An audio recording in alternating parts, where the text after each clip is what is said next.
Well met, ladies and gentlemen, and welcome back once again to the World Championship Series Global Finals. We have one more match to bring you, one more player to be eliminated. I'm Nathanius, joined on the couch by Rotterdam and In Control. You guys love watching players get knocked out of $700,000 prize pool tournaments, don't you? It's heartbreaking, actually. It's really hard to cast it because you just feel terrible. I just want everybody to win. Yes. Why don't we can't just we all divide get it? Why can't 16 everybody way. get $280,000? 700,000 split I mean, by... if Stastosis can, why can't we? Well, we've had a very exciting day of games so far. Of course, we just saw Snoot become the first player to get eliminated, and this next match is, well, it's going to be quite a doozy. Nerchio facing off against Rogue. He didn't exactly have the greatest series ever in his series against Sue earlier today, and now he finds himself potentially another quick one away from getting knocked out. Yeah, I mean, it was supposed to be Snoot that gets eliminated in that best of three, but man, did he make it look close. Can Nerchio do the same here? Because again, Nerchio Rogue, it's supposed to be Nerchio. We should all come to grips with that, but this this first day has an uneasy feeling for these Koreans. The look on Stat's face, I'm going to go to sleep with a little... I'm going to wake up, you know, like feel for my Protoss brothers. And there's only 3 of us left. Stats love nightmares about Hydralisks. He should. He should after that. Man, that was Snoot, man. He played good. Yeah, just to go on about what Jeff just said, I mean, no matter how good Rogue is, and we saw over the last few months that he's one of the absolute best StarCraft players in the world, he's only human, and you don't want to start off your global finals like this. Already elimination match. ZvZ is random. Obviously, it's not all random because we see the same guys, guys win very often. But it is scary, especially entire tournament live on the line. You've been working towards this moment this entire year. If Nerchio can take a 1-0 lead, I mean, even if you're Rogue right then, you're gonna feel very, very uncomfortable. And I did some research on this upcoming match. Did you Nerchio, crunch when he the lost, numbers? he said, yeah, I always crunch the numbers, Nate. You know that. Nerchio said the only reason he lost, or the big reason he lost, was because of lack of confidence. And he said he's going to fix that for the future. There you have it, ladies and gentlemen. Confidence, a big factor. Of course, we have the standings of Group B so far. Neeb with that phenomenal hour-and-a-half total series length match against Rogue to knock him in the lower bracket. And then Sue, who made quick work of Nerchio in their game to kick off this group. So that'll be a very exciting match to see. Of course, a lot of people cheering for Neeb. He showed that dominating performance. And now, the potential here for another one of our foreign players to be clipped out. This is a fun one, by 16. the way. Kevin touched on this earlier with the cup of noodles comment that the Koreans are actually very fired up about Nerchio because of GSL versus the World, where I think it was an interview or two or a couple of comments that Nerchio made its way to kind of the Korean netizens and also on Team This Liquid, man has no honor. Also on Team Liquid. Nerchio's just been active for a while, basically saying like, hey, you know, you guys should stop. We're actually super close to the Koreans, and we're pretty much just... I don't think those were the comments. No, those ones ones get those big. lines. He's not like, hey guys, we're really good too. And they're like, well, we don't like you, Nerchio. I don't think it was that. No, you know, it went just overtime, but I think that's first best of 3 of the day. Nerchio looked incredibly good in game number 1. He did everything right he could have done right against that aggressive opening from Sue. And we're like, all right, this looks super promising. Unfortunately, in game number 2 and 3, I mean, those were just pretty short one-sided games in the other way. Can he do what he did in game 1 for an entire best of 3? That's the big question. It's tough too because Rogue got to watch that ZvZ. I think he had his own match coming up, so I don't think he was like super invested in it. But he definitely, he was able to go back there and kind of ask. And I don't think Nerchio's going to come out with, something very different from that. It's going to be pretty similar. Do we see the series overall being very similar then? A lot of aggression coming out of Rogue, Nerchio trying to handle this, or? I think Rogue is going to play a little more solid. I mean, Sue was probably not that scared yet, because even in a bizarre world where he would have lost at best of 3, he's not down and out just yet. Even though in a group with Neeb and Rogue, you really don't want to play the lower bracket match. But I don't think that Rogue is going to risk his entire tournament live on a 12 pool or aggression. I think Rogue is going to be more defensive than Snoo was. It's that like I agree with Kevin, but it's that amazing moment where he's like, I don't think he'll 12 pool, and literally that is going to be the first build now because he said that. So how do you think Nerchio will deal with the 12 pool in Control? Well, it was unfortunate because I think the staple of Nerchio's style is he has some of the best lings you'll see in the non-Korean scene. But that first series, the first 2 games, it was only the 3rd game that Roach has even made an appearance, but it was kind of the ling stage where Nerchio fell behind, getting his 3rd canceled, just not exchanging well. Anyways, we're in the series. This is going to be a great one. I can't wait. All right, well, we're going to go straight into Rogue versus Nerchio. What's up, guys? We're Tastosis, and we're going to be going into our final match of the day. A very exciting ZvZ. Let's introduce our players. Down here in the bottom right, in the blue, our non-Korean player, Nerchio. Yeah. Oh. And his opponent. Some are saying he is the best Zerg in the world right now, despite that crazy series against Neeb, where he barely managed to not win. In the upper left, in the red, it is Rogue. Who? Okay, so I got something to say right off the bat, man. The difference in the series that Nerchio played to get here and Rogue played to get here are huge. And I think we can just emphasize the length of time that those two series took. It's going to be tough to top anything that Rogue Neeb put out. After seeing that was insanity. It was out of this world. So I do wonder if Rogue is going to be a little bit more fatigued than Nerchio here. You would think so. Nerchio's had a while to kind of recover and think about his match. But at the same time, I'm looking at these builds, and Nerchio's gone hatch first against a very aggressive opening here from Rogue. So there is some potential that Rogue might be able to end this game early if Nerchio's defense is not just completely on point.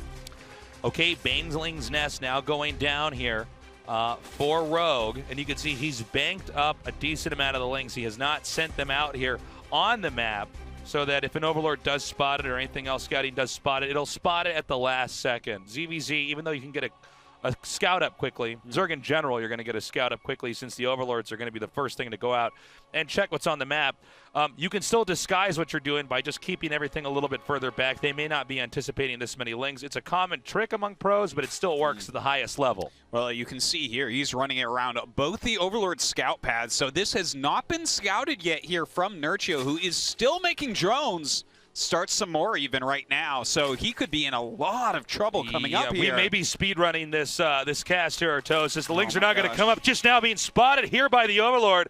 Two Banelings being produced. Now the Lings coming in, drones going to the ramp, but then being pulled back out to try to help defend as the Queen hatches. All right, the Queens get up on the ramp. A very important moment here for Nerchio. That's a good place for him to try to defend. A couple Banelings coming over right now for Rogue, who's pressuring this hatchery, and it looks like he wants to break the ramp now. You can see the Banelings coming in, doing a little bit of bruising here on those Queens. Some of the Queens trying to target that down as the rest of the Lings now spill in, breaching the defenses. The Queen can now easily be surrounded as the rest of the Lings come in, dive on that spine crawler, then back out as the drones are pulled over. Oh man, Nerchio taking a lot of damage here so far with the Queens dying. This hatchery under assault once again. It's trying to build a Queen. It's making some Lings as well. Finally, he does get a spine up, so that definitely can help quite a bit, but control going to Rogue for the time being. The hatchery getting lower. The Queen only about halfway done being produced. Link speed just now finishes as the Lings now come forward here from Rogue. Banelings coming into the surround. The spine crawler has not yet been broke. It is destroyed.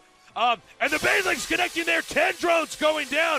This looks to be the beginning of the end, Artosis. 13 drones there. Rogue just waiting for a moment, maybe guessing that Nerchio would move his spine crawler, and now Nerchio sitting here. Just 5 workers. He has his own Banelings, but that is not going to be enough. The hatchery still very low. Few workers remaining alive here in the main. Nerchio desperately trying to split his Banelings up. It will not be enough. GG Rogue takes game number 1. Oh my gosh, a 4-minute game to start off here. Rogue making his presence known, killing Nerchio right off. But you know what?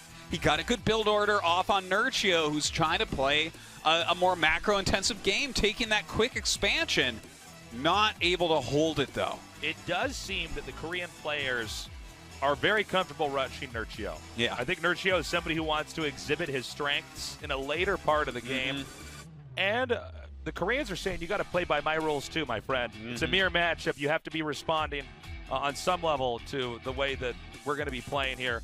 Granted, I think Rogue did a really good job disguising what he was doing back there. The Lings were not revealed until the last possible second. Yeah.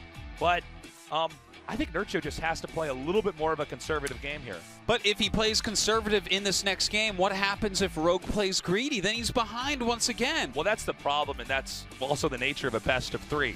You are getting more and more information about your opponent, but then that can be used against you as well. I don't know. I mean, everything's on the line right now for Nerchio. It's rough because we've built up to this entire moment over the year, but now that we're here, just a few days away before the BlizzCon WCS Global Finals, last 2 days, I should say.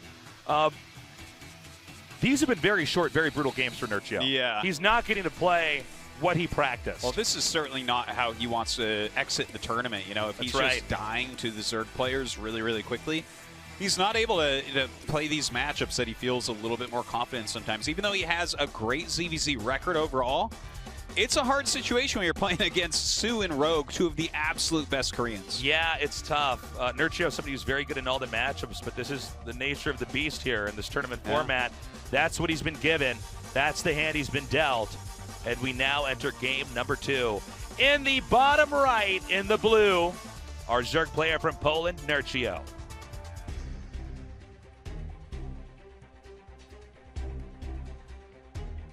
And his opponent here in the upper left, the last player to get into the WCS Global Finals from Korea, he is Rogue.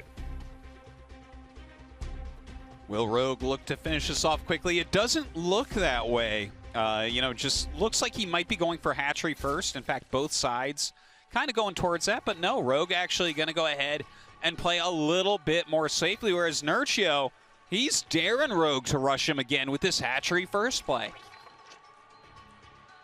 Let's see if he lasts a little bit longer this time. That was about as fast as you can lose a high-level ZvZ in that last game. Yeah. Again, it's not to say that Nerchio isn't good. It's the build orders they're choosing when they start out and the risks that come with them.